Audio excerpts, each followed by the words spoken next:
রাসূল পাক সাল্লাল্লাহু আলাইহি ওয়াসাল্লামের যে জামানা, সেখান থেকে নিয়ে কারবালার ময়দান পর্যন্ত ইসলাম মুহাম্মাদি ছিল। যখন কারবালার ঘটনা হয়ে গেল, কারবালার ঘটনা থেকে নিয়ে তা কিয়ামত পর্যন্ত ইসলাম হুসাইনি আছে।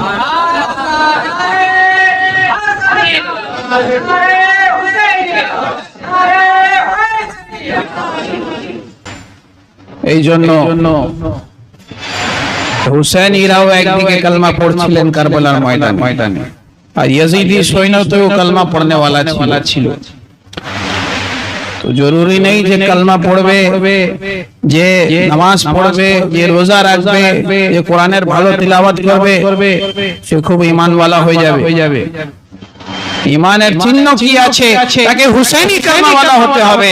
যে হুসাইনি কালমাওয়ালা হবে তাকেই আমরা ঈমানদার মানবো, আর এটাই হচ্ছে হক। এখনকার যুগেও হুসাইনিও আছে, আর এখনকার যুগে ইয়াজিদিও আছে। এরা তা কিয়ামত থাকবে। আমাদেরকে এটা বুঝতে হবে যে হুসাইনি আছে, হুসাইনির কাছে দাঁড়াবেন। যে ইয়াজিদি আছে তার থেকে দূরে সরে যাবে।